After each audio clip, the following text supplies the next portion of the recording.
Hey everyone, this is Matt Kerfman here with an edition of Matt's Minutes for the month of July 2016.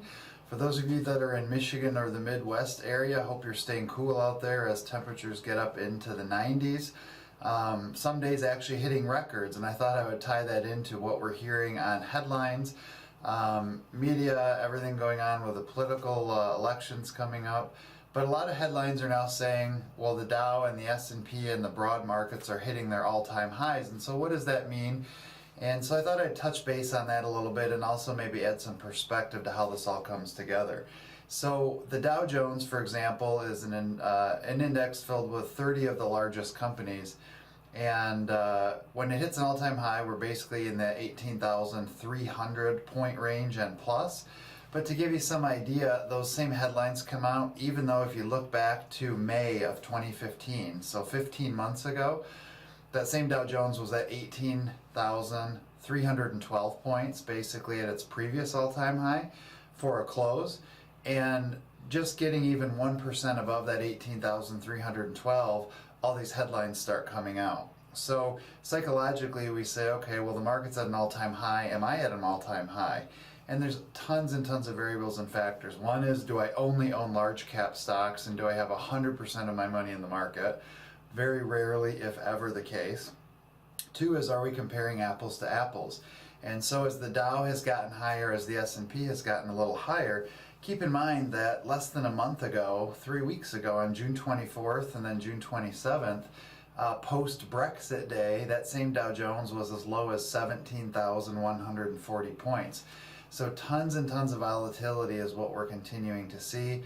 This is obviously following up in the last year and a half of January, coming off of the worst start in history to the stock market the first couple of weeks, and I mentioned that in last month's Matt's Minutes. So perspective. So for example, if I look at all large cap stocks that all of you own in aggregate through Richmond Brothers, and I look at some numbers, year to date, your large cap stocks are up 9.2%, where year to date the S&P 500 is actually 7.3%. So that's a 26% overperformance, and that's phenomenal. Now you might say, well, why didn't you have all of my money in large cap stocks? Well, right now, if I were to look forward 1, 2, and 3 years, how would I know to pick all large cap, all mid cap, all small cap, international bonds, guarantees, real estate? The idea is you want to have a blend of all of that, and we're never going to get the returns on the extreme upside in the market because we don't have all the money in the market. If I look a year back on your large cap stocks, the S&P was up 5.6% over 12 months. Your large cap stocks through Richmond Brothers were up 9.5% over the same time. So we are outperforming when you compare sector to sector.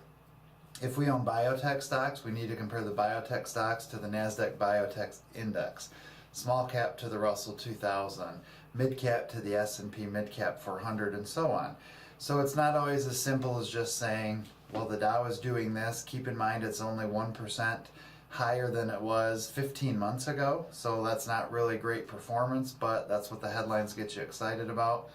And I would also, if you go back to February and look at literally a monthly tracking balance of your portfolio on the first of every month, we are seeing a lot of progress as the market has come up. We had a lot of downside protection on Brexit Day, which we sent you all an individual note on.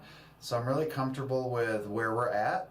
If we continue to have individual holdings do really well, we're going to use that to actually sell into some of that strength, skim some gains, and continue moving along the progression that we started about a year ago. I do not think the economy is heading into recession. As we get closer to the fall and into November, we'll talk a little bit more about elections and all those things coming up.